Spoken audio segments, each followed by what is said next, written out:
Alright, ladies and gentlemen, boys and girls, welcome to We Ain't Got No History's post-match live here on the Facebooks and all the usual stuff that goes along with it. My name is David, and I will be here for a brief while as we chat about Chelsea's impressive, certainly on the scoreboard at least, 4-0 victory over Stoke City.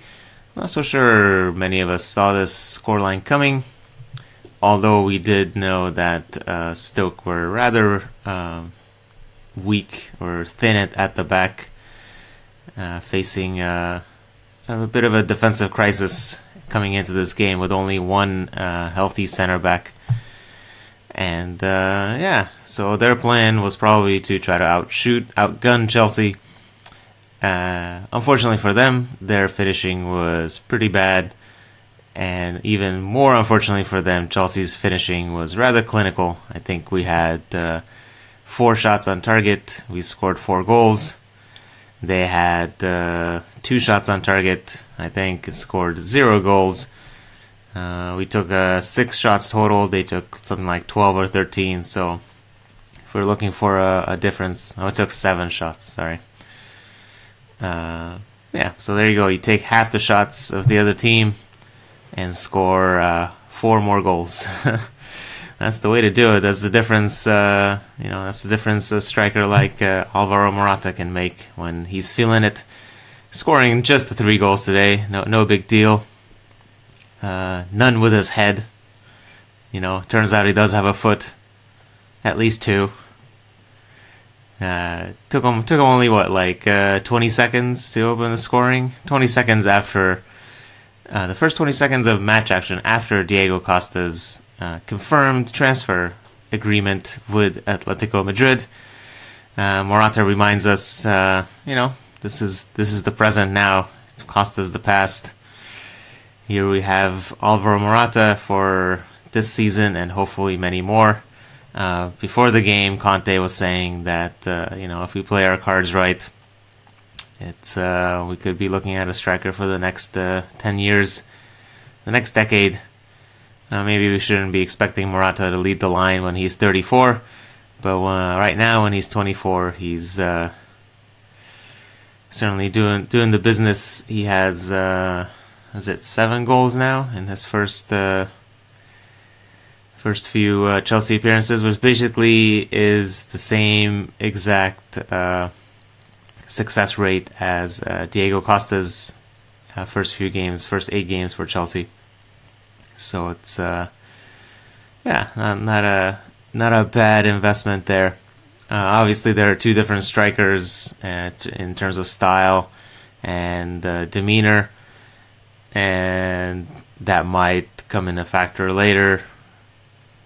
As we move along in the season, there will be games where we might need something more Costa-esque from Morata, a bit of aggression, a bit of snarl.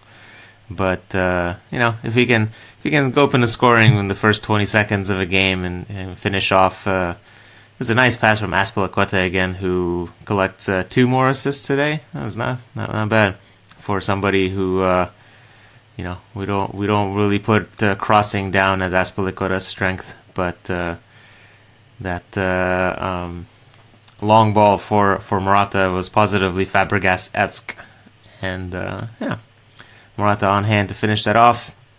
Pedro got Chelsea's second after a mistake from Darren Fletcher. It's interesting in the one beyond Pedro's really nice finish on that goal. Just beyond the fingertips of Butland in the Stoke goal and into the far side netting. The really interesting part on the replay, if you watch that replay, is Pedro anticipating that Fletcher was going to try to hit the ball back to his goalkeeper, because he starts moving even before Fletcher makes contact with the ball. So it's taking the risk and getting rewarded for it. Or guessing correctly, if you want. I guess there's not much risk in making that run by Pedro, but by taking that chance, he was well rewarded for it. It's a great finish, obviously. So that was 2-0 at the half. Then Morata scored a second, which was a pretty impressive run from halfway, showing off again a bit of speed.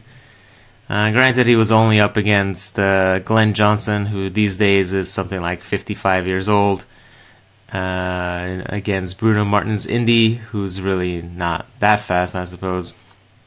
But certainly Morata showing off a bit of wheels there, and a really nice finish on that third goal as well, which I guess all of Chelsea's goals are pretty nicely finished. But yeah, it's a couple of us might have just gone a little overboard to describe it as Messi-esque. But if Messi does that from the halfway to dribble half the pitch, you would never hear the end of it. So here's Morata doing the same thing. And then after all the changes were made, and on came Fabregas and Hazard, which was really a bit unfair for Stoke to Stoke. We scored a fourth goal, which was just a really nice team move with Fabregas chipping the ball into the area, Azpilicueta chesting it down, and Morata simply tapping into the back of the net for his hat-trick. Second hat-trick in 2 games for a Chelsea striker. I'm sure Batshuayi was feeling all happy and proud that he scored a hat-trick against Nottingham Forest. So, Morata said, anything you can do, I can do better. And I'm going to do it against Stoke in the league, where it truly counts. Fortunately for Batshuayi, but good for Morata. So that's your goal summary for lineups. We had the standard 3-4-3. There were a few decisions that we were watching as to what Conte might do. The battles, positional battles, as we would call them here in the US. Who plays left center back? Is Rudiger or Cahill preferred? The other one we were watching was who plays next to Conte in midfield. I had assumed that Fabregas would start just because he started every single game except the one he was suspended for so far this season, and he only played 55 minutes on Wednesday. But instead it was Bakayoko who played. And then the other one we're watching was whether Hazard would start or whether he was being saved for midweek and next weekend. As it turns out that he is indeed being saved, especially after playing 90 minutes last midweek. So we had Courtois in goal, Rudiger, Christensen, and Azpilicueta left to right across the back. Christensen, of course, being the deputy for David Luiz, as we know.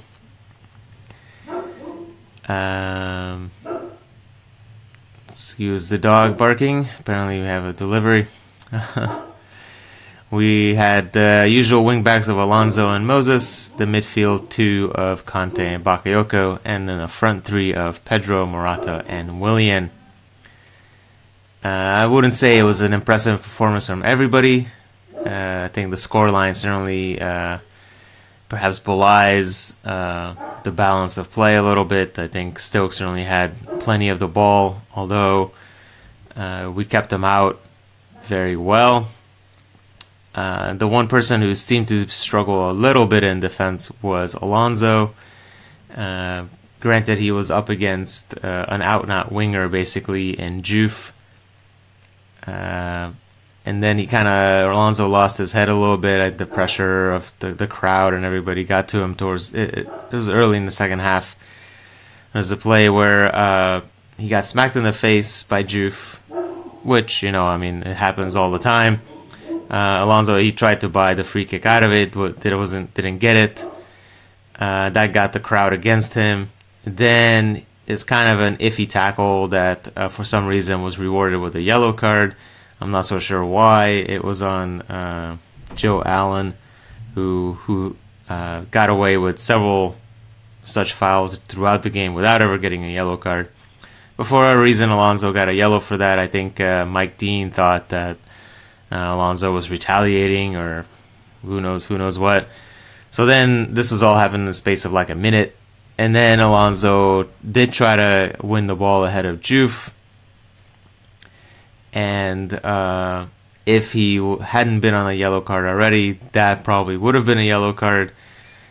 So it was all kind of devolving for poor Marcos Alonso there. It wasn't really. It's not like he did anything egregiously wrong. It's just that trying to buy that initial foul didn't quite work out for him as planned. And then a couple, borderline fouls, a couple fouls, whatever. The crowd on him. I think Conte made the safe play to take off Alonso. As a side benefit, he should now be well rested for the midweek game against Atletico Madrid.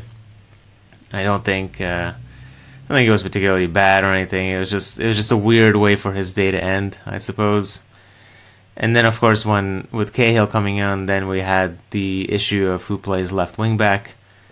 Many expected Rudiger to slide over to the left, but instead it was Azpilicueta, who, as we know, can play just about any position that he wants. He slid over to left wing back. Cahill initially took up a direct replacement spot for Azpilicueta on the right side, but that really wasn't working out as well.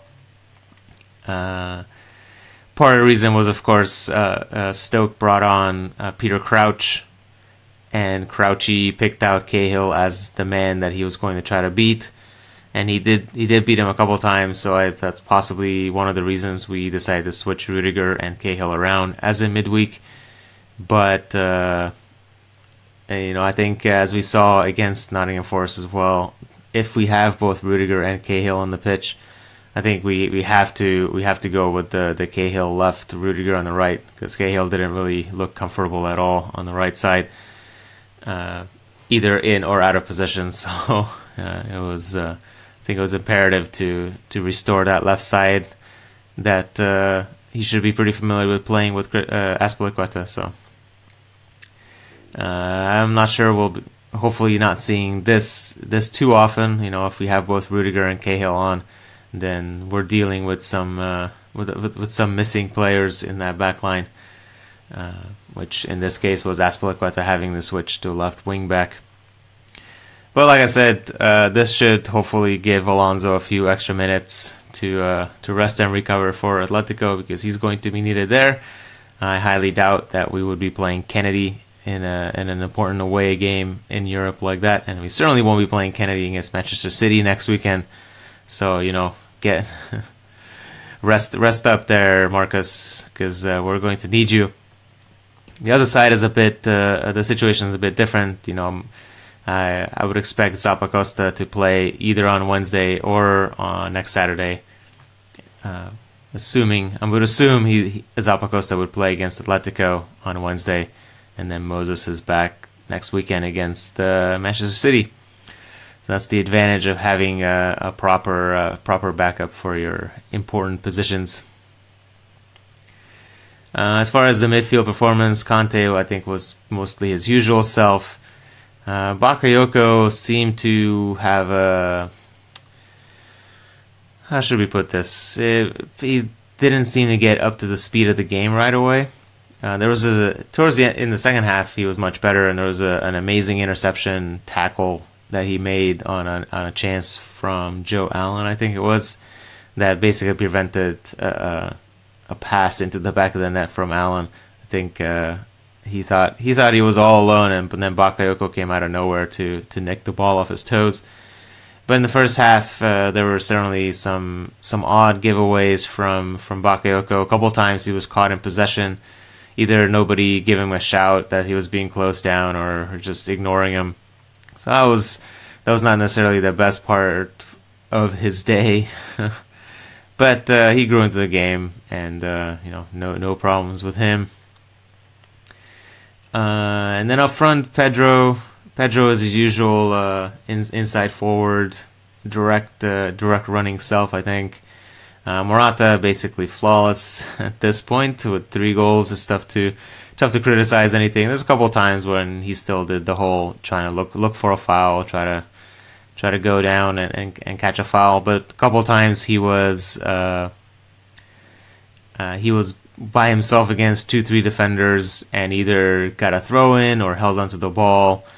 Even got a foul a couple of times. So. Even beyond his 3 goals, it's pretty strong center forward, lone forward play from Morata. And then there's Willian, who seems to be one of the more lower rated players from this game. I thought Willian started really well and had a really strong first half. He was basically the transition player, linking the counter from defense to attack. But then he seemed to fade out of the game in the second half and not be very effective at all, if involved. Not involved at all either. So I can see why Willian's getting a few criticisms. We know he can play better. Not exactly his best game, but he had a good few early minutes. That I'll concentrate on the positives here.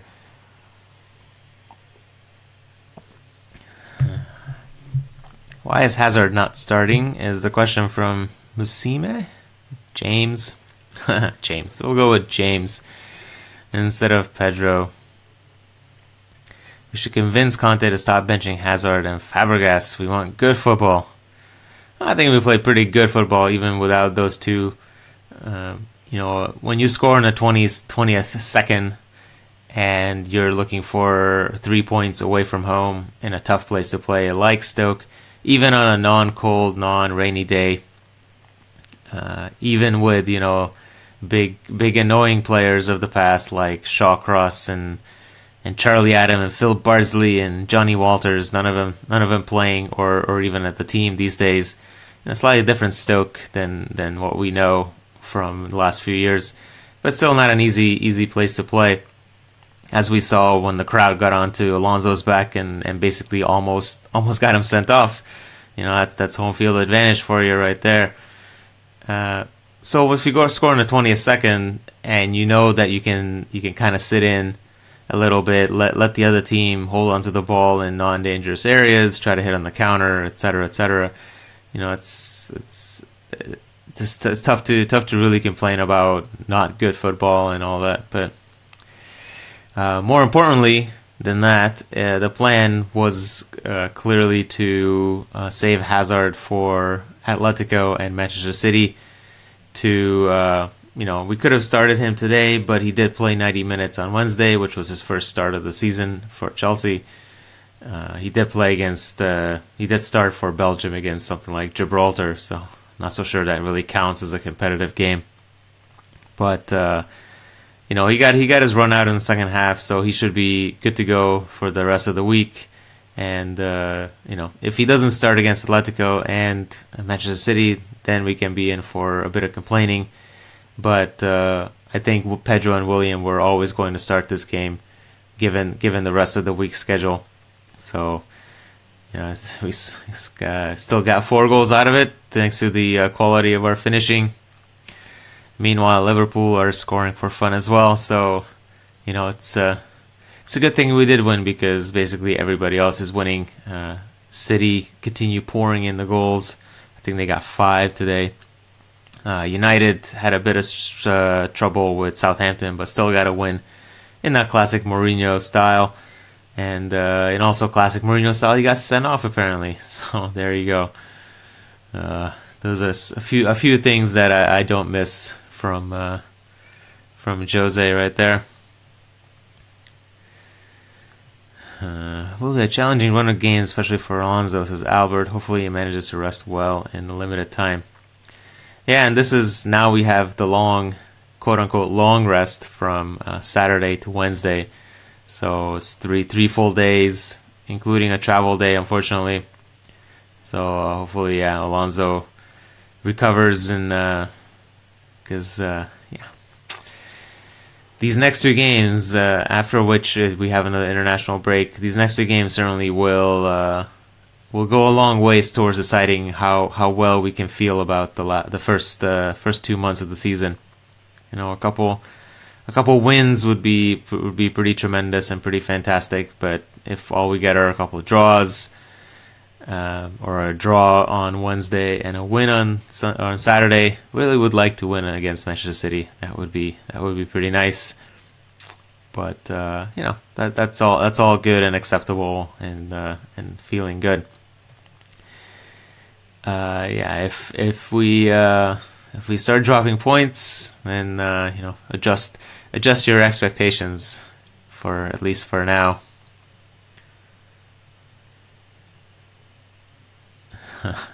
John says that I'll bite your arm off for a draw with Atletico. Yeah, you're probably not the only one. So it's only so much arm to go around. But yeah, a draw away to Atletico would be a strong result, I think, as well. And then follow that up with a win, and then we're good to go. Shahid said, I did not see a single cross the whole match to work for Morata. Both wingbacks need to improve in that area. Yeah, in a way, I understand why there weren't too many crosses. Both Alonso and Moses were pinned back for most of the game. The wingers, the wingbacks that Stoke played with were really not actual wingers. Or actual wingbacks. They're more like actual wingers. Juve is a forward. Ramadan, who played left wing back, is basically another forward as well. And Stoke were kind of forced into doing this due to their lack of numbers. Their usual wingbacks are Peters and Johnson, and both of them were playing in the back three instead, which, as it turns out, is not necessarily a good plan. It's about as smart of a plan as playing back in the day like Paulo Ferreira as your center back. It's generally not going to work out. In fact, I want to say Glenn Johnson played center back for us once, with similar results to today. So, yeah, Glenn Johnson, especially these days, is not really a top defender. But yeah, so I think that was one of the reasons we didn't see too many crosses from the wingbacks.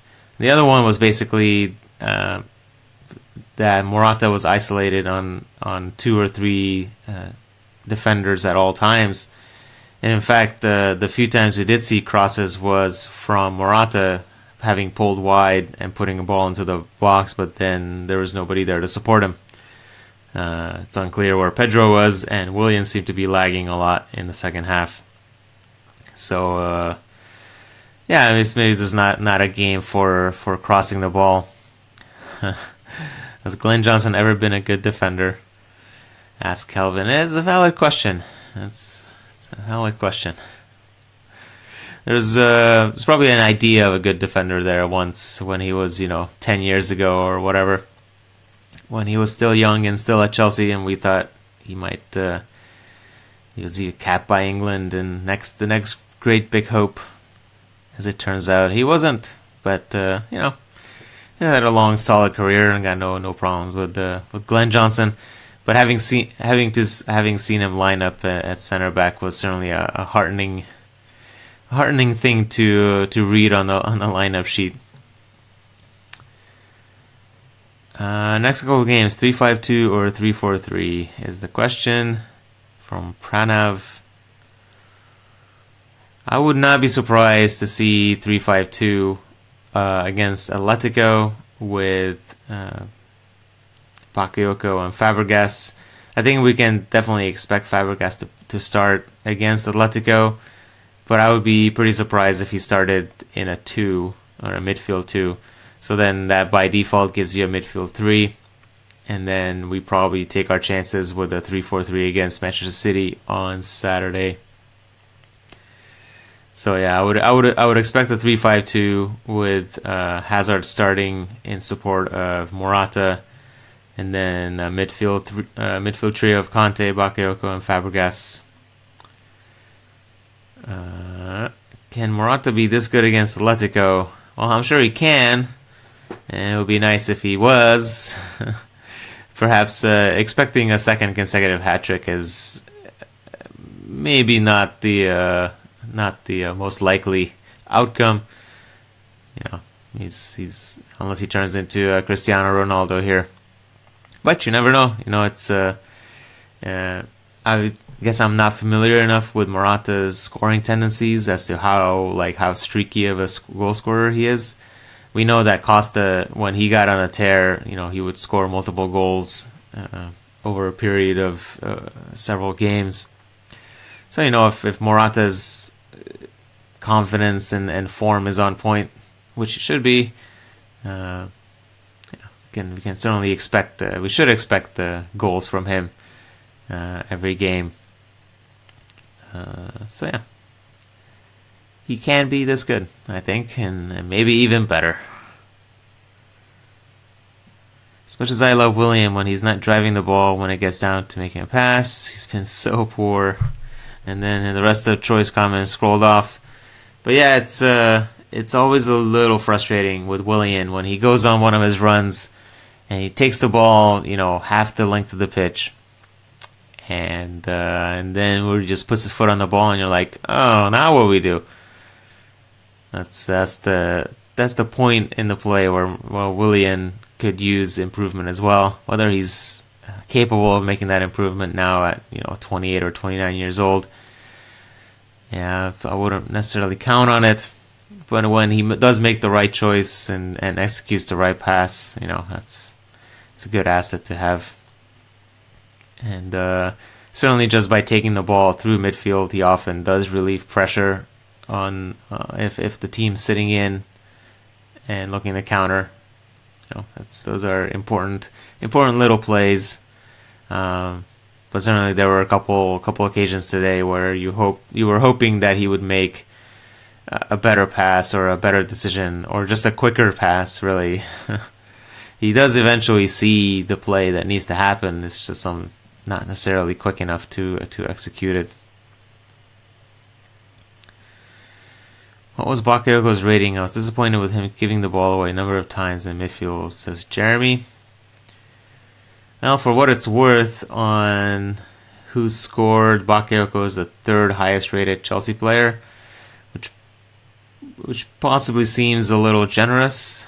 First one would be Morata, then Azpilicueta, and then Bakayoko. Bakayoko did get credited with an assist. I'm not so sure which goal he got credited for. Well, I guess he got credited for Morata's second because it was Bakayoko who won the ball from Glenn Johnson. Although it was more of a Glenn Johnson giving the ball away and then a bouncing to Morata. I thought Bakayoko did all right after his initial plays where he didn't seem to be completely up to speed with the flow, and gave the ball away like he said, and not even so much as giveaways as the couple times that he was caught in possession that were ultimately frustrating. Because those are things that can be avoided pretty easily. Just listen to the players shouting at you or pass the ball a little faster and you'll be just fine. So those were a little frustrating, but he's can't really expect perfection every time, I suppose. And certainly today, no harm, no foul. So. Things to learn for Bakayoko, who's all of 23, so he's got plenty of time. Troy says Conte continues to improve, so much better on the ball in the start of the year, and he knocked some guy twice on his ass. Yeah, he did. I forget who it was, but certainly he bodied up somebody who was basically twice his size, and that was kind of funny. And the one pass I remember Conte pulling off was the when he tried to get Pedro in. I think it was in the second half. Maybe it was the first half. It was like after about a 30-40 pass, just every Chelsea calming things down and passing the ball around.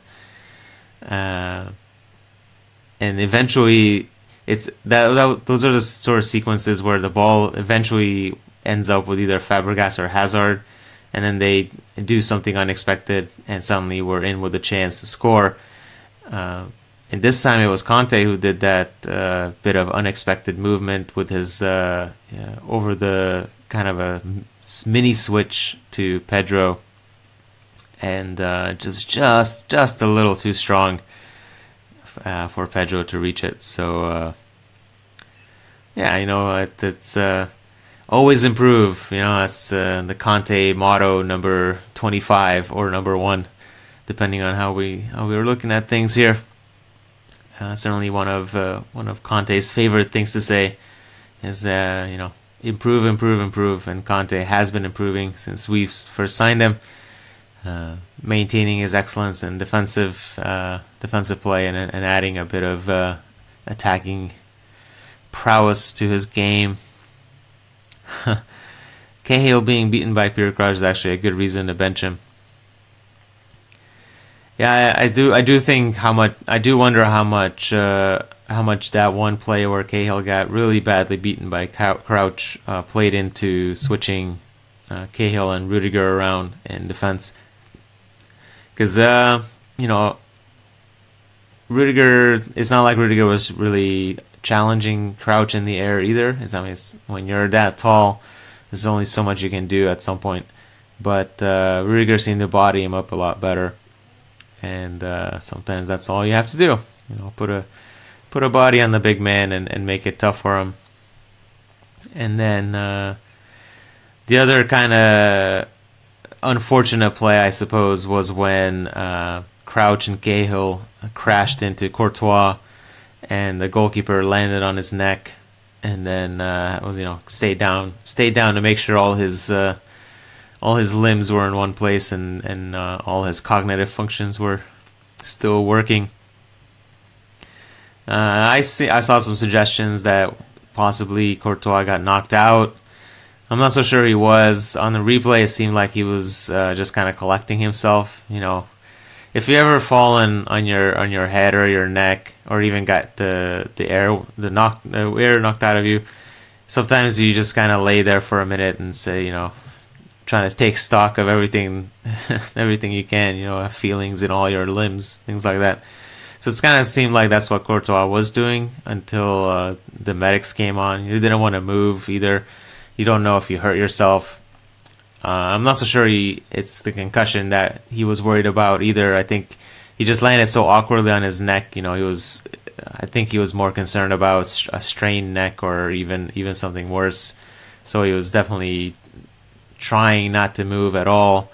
And then you could see when the medics came on, you could see the medics doing like testing on his neck and shoulder and trying to get him to, slowly turn one way or the other and seeing where he feels pain, if he feels any. In the post-match press conference, Conte said that Courtois is good to go, and he didn't suffer a concussion or anything like that. And that we'll be expecting him to be out there for Atletico. And certainly after he continued playing, he didn't look dazed or anything like that. He made a save pretty soon or caught the ball pretty soon after. So, it probably looked a bit more scary than it actually was in reality. Mostly because Courtois just laid still and wanted to make sure everything was good. Or he got knocked out and we once again failed everybody with concussion protocol. But that's the trouble with trying to analyze things from far away through the television screens. At some point, we kind of have to trust the doctors that they know what they're doing.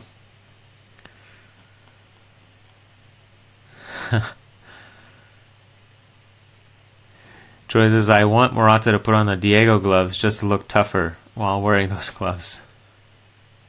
He could use a facial scar or something. Yeah, he just needs to wear like a permanent scowl face, and then people will be scared of him. He's we just want to make sure he doesn't slip into too much of a Torres nice boy act.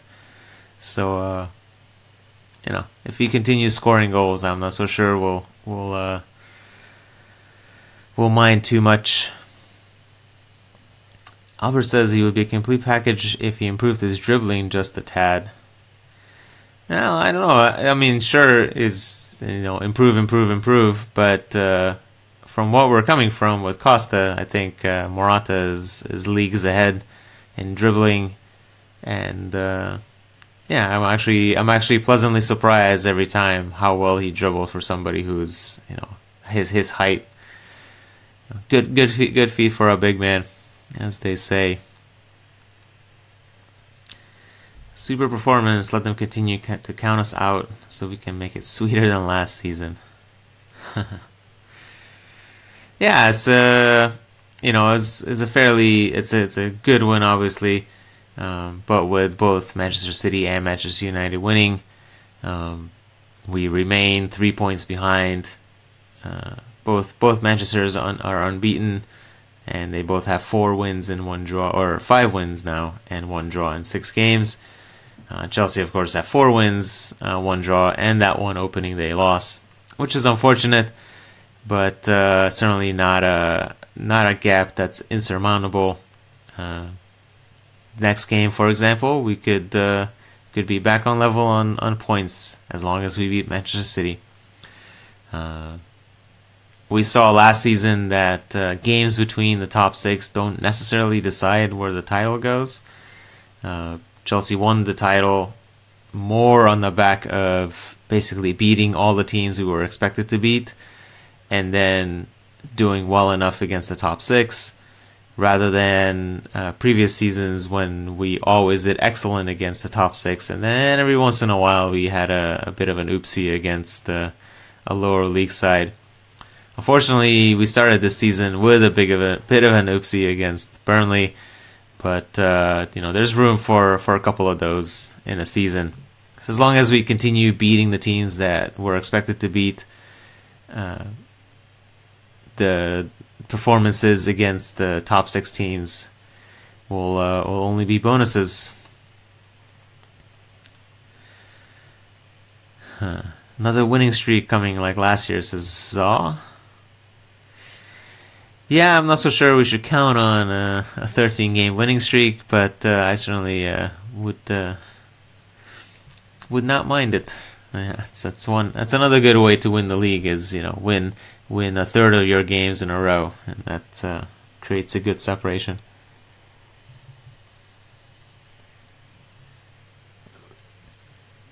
I can't believe that people were writing Morata off last week, says Neil.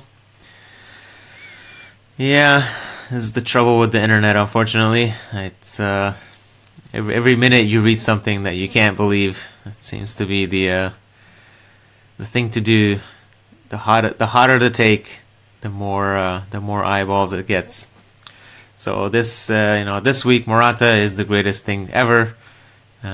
He goes a game or two without scoring, and I'm sure he's going to be the worst thing ever. What you gonna do? Can't fight all the battles on the internet, as people are gonna be wrong, and gonna be wrong a lot. Yeah, same thing with the whole Cahill thing that's continuing to rage on. Not my captain and all this nonsense. We know Cahill's Cahill. He's been here for long enough that we know what to expect from him and what sort of player he is, and his usefulness is not really in question, and neither is the fact that there are better players than him, both in the league in general and even in the squad. So everybody's important. There's lots of games to play this season. In defense, we have 5 center backs, 6 if you count Clark Salter, who probably wouldn't make another appearance unless we get to face another minnow in like the FA Cup or the League Cup. So yeah, there'll be plenty of times when we see Cahill playing. There'll be plenty of times when we see Rudiger playing, and there will be plenty of times when we see both of them playing, like today.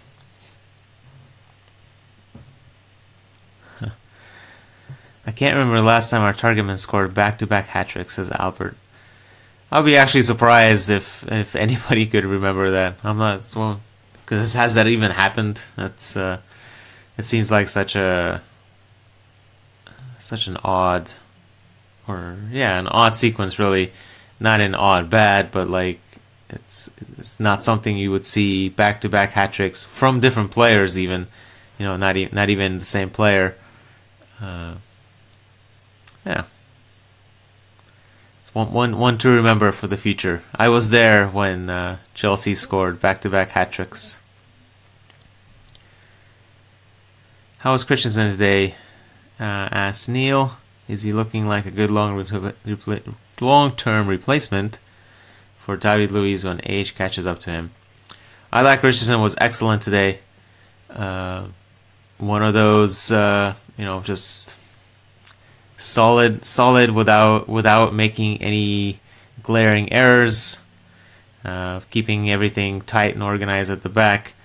If you were watching it on TV and you had the world feed, you were exposed to the lovely commentary of a certain Tony Gale.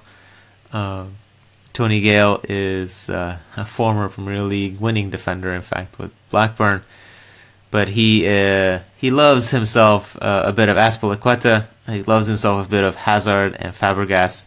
So basically, if you listen to Tony Gale, those three players make up Chelsea Football Club. So no one else gets any credit whatsoever. It's all about Azpilicueta's one-on-one defending and Fabregas's passing, and Hazard just being Hazard, of course. But I thought Christensen was so. Reason I was saying this is, Gale was always just talking about how Azpilicueta organizes the whole thing. And he's super key, and of course he is. Azpilicueta had a strong game, a couple strong interceptions as usual, and then switched positions as well. So I mean that's quintessential Azpilicueta right there. But Christensen, just because he didn't have to do anything that was just outstandingly an obvious highlight or anything like that, doesn't mean that he had actually a not excellent game. It's anytime you keep a clean sheet, it's good, and I'm sure we can find some statistic for Christensen that will prove even on the chalkboard just how excellent he was. But yeah, I have to see how he was in clearances. 5 clearances. There you go. And 2 block shots. Oh, Alonso had 5 block. Most of those are crosses. Now we're doing it interceptions. A couple interceptions. So there you go. Good stuff from Christensen. And as usual, he keeps the possession ticking over really nicely. Playing almost like an anchor man when we're in possession, even more so than David Luiz. Just because Luiz is always a bit more likely to have a thought and bust out a long pass. Christensen is mostly concerned about keeping the ball moving left to right, front to back. And in fact, today again, he had more touches than anybody else in the team. One more than Conte. Obviously, Fabregas probably would have had more touches, but Fabregas was a substitute, so he only got up to 37. Christensen had more touches than anybody else in the game. So there you go. That's Andreas Christensen for you. Super solid in defense, running the show as the anchor man. Apparently Christensen has the highest completed pass statistics in the league, says Neil. I believe that. He doesn't. He's not gonna get confused with David Luiz or Fabregas in pumping the ball forward, but that's not his role. And not saying he's not capable. He doesn't need to be. I was so impressed once again by Christensen, and he won't be playing against Atletico, I would assume, with David Luiz not suspended for that game. But I, for one, and I'm sure I'm not alone on this, have full confidence at this point in Christensen running the defense just like David Luiz. I know there were some concerns about Christensen coming back from the Bundesliga. Even though he had played there successfully for 2 years, the league is always a little different. I'm sure Morata is still coming to terms with the physicality and all that as well. But, Christensen so far has just slotted in almost as seamlessly as Rudiger. And there are 2 different types of players. Rudiger is a much more aggressive stopper almost, but Christensen is really well suited to that center sweeper role. So it's another solid game, and certainly a game to not do his chances of playing time this season and as a future Chelsea career, not do those prospects any harm. It'd be nice, just in general. It'd be really nice to see Christensen develop into a long term Chelsea defender, making good on the whole loan system, just like Courtois. So it's a good situation right now. It's nice to see Christensen really stepping up when he's called upon and performing well. Morata's stats are so far superior to Lukaku's, says Dionis. So we got the better deal. Yeah, I mean, they're both good. I think is this conclusion we can reach from the first month of the season, month and a half of the season. I think what was it? Morata has six goals. How are we doing on the whole? Somebody was posting the Golden Boot race already. We're 6 games in. That's pretty early, but basically all the names are the names that you will expect to be there towards the end. Yeah, so we have Aguero, Lukaku, and Morata all on 6 goals. I think this is updated to today. And Harry Kane is on 4, Vardy's on 4, Jesus of City's also on 4, and Raheem Sterling's on 5. So I mean, if you came into the season and asked, try to write a list of names down of who might be in the running for top scorer of the league, there you go. Those are basically all the names you'd write down. So it's going well already in that regard. I think both Morata and Lukaku will get plenty of goals. As far as better deal, I mean, at some point, Lukaku cost like 75 plus, rising to maybe 90. What it was, I don't exactly remember the numbers anymore. Morata was 58 with a 12 million pound bonus, so we can call him 70 million. I mean, at some point, 70 versus 75 or 90, like it's all outrageous money. If you don't score many goals for that much money, it's not a good deal. Otherwise, I don't know. Can we really call 70 to 90 million a good deal, regardless of how many goals you score? It's I suppose it's relative. Morata needed 12 shots to score 6 goals, says Calvin. Lukaku and Aguero needed 20 shots to get 6 goals. We're certainly having the better deal. That's some solid finishing. I think, Morata has always been advertised as a clinical finisher, although so has Lukaku. So in that regard, yeah, Morata seems well ahead. We'll see if those numbers are sustainable. That's the only question there. Anytime your striker goes on a scoring run where he seems to score with every shot he takes, you know that around the corner there's eventually a streak where he can't buy a goal. So you try to maximize one and minimize the other. But hopefully Morata can't keep it up.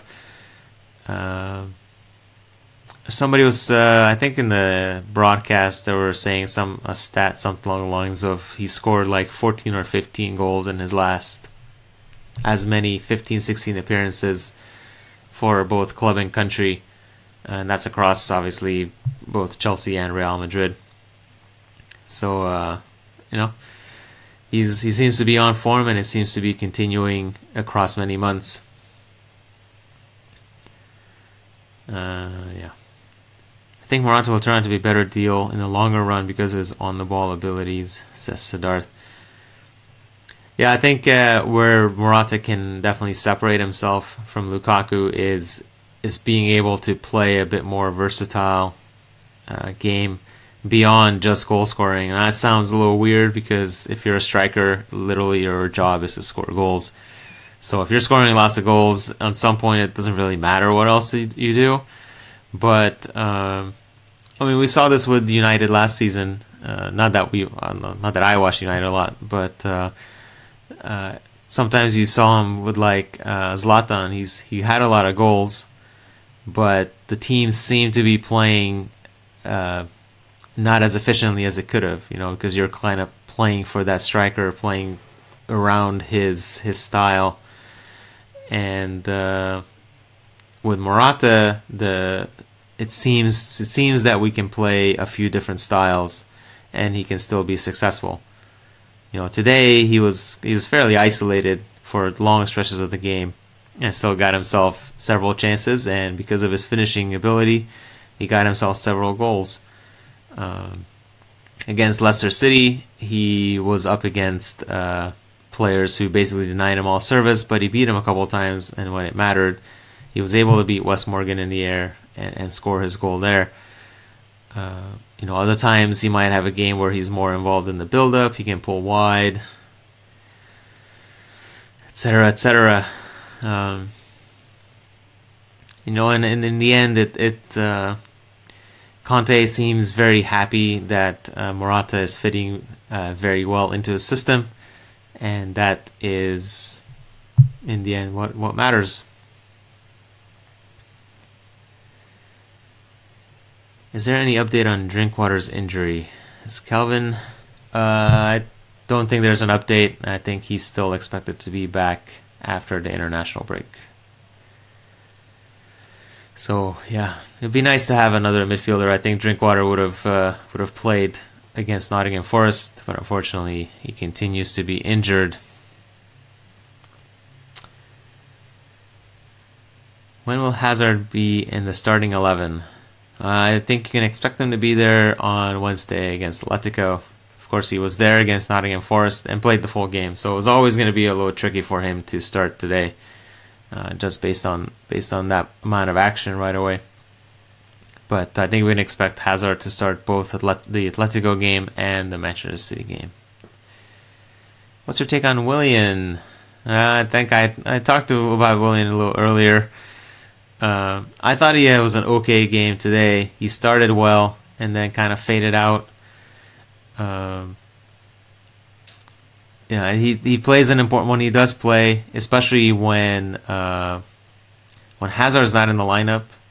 The Willian is the player who really needs to step up the most, because he is the most, of the front three today with Willian and Pedro and Morata. Willian is the one who's the most Hazard-like.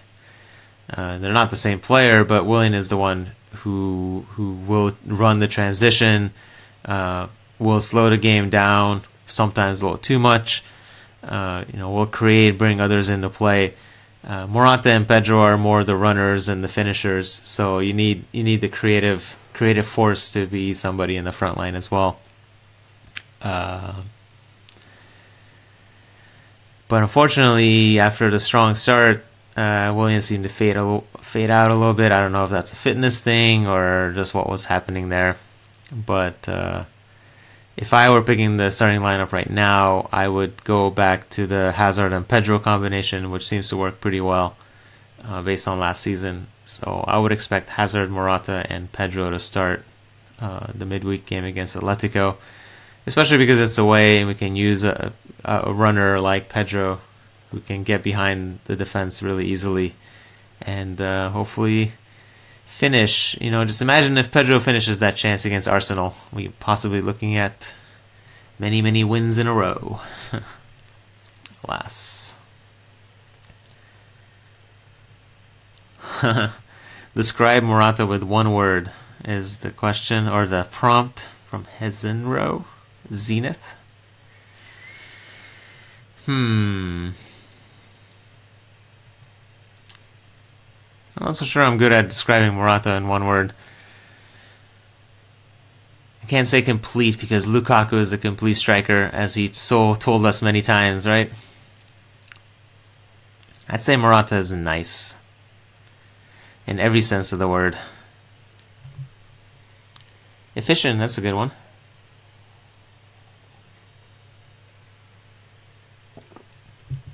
Morata does nice things both on and off the pitch, including scoring lots of goals, and including, you know, trying to be a little too nice to defenders and others. Yeah, handsome. He certainly is handsome. The man could be a model. Maybe he is. Who knows? Who knows?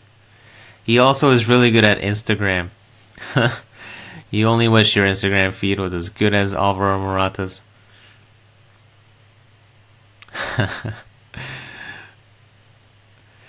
All right. I think we've devolved into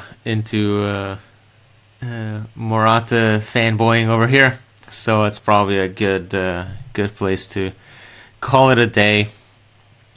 And what a day it's been, really. 4-0 for Chelsea, 4 goals from 4 shots on target. That's can't get more efficient than that. Hat-trick for Morata to follow the hat-trick of Batshuayi in midweek. 3 points to keep pace with both Manchester City and Manchester United, who won today. So next up will be Atletico on Wednesday, and that's an away game. Hoping for a draw, or looking for a draw, hoping for a win. We can expect several changes, I think. We'll certainly see Hazard starting, possibly instead of Willian. I would expect Costa to play instead of Moses. And David Luiz will be back because he's not suspended for the Champions League games. So probably we'll see David Luiz instead of Christensen, with Christensen then coming back for the Manchester City game. It'll certainly be interesting to see what the midfield situation will be. I would not be surprised if we run a 3-5-2 again, with all 3 of our fit midfielders, Conte, Bakayoko, and Fabregas all playing. I would certainly expect Fabregas to play from the start on Wednesday, just due to rotation and all that good stuff. And then after those 2 games this coming week, we'll be once again in an international break, which is never the best time, but it is what it is. We're probably used to it by now. Could probably use a breather after the sequence of 7 games in 21 days, only to do that again after the next international break, with once again 7 games in 21 days, although possibly a few easier ones thrown in there for good measure, including Crystal Palace, who still can't win a game, which is kind of funny. Did they score a goal today? Oh, they didn't even score a goal today. So Crystal Palace, there you go. 6 games, 0 goals, 0 points. Doing well. Alright, well, thanks for watching. If you watched any part of this or all of it, I don't know why you'd watch all of it. Jesus, don't you have something better to do? Thanks for the questions, all that good stuff, the comments. Go check out the website for all other lovely content. And we'll talk to you after the Atletico game, hopefully right after, instead of a 12-hour delay as normal for the midweek ones. But that should be fun, exciting away day once again in the Champions League. Today it's 4-0 Chelsea over Stoke, and it's going to be a good weekend. Thanks for watching. Bye.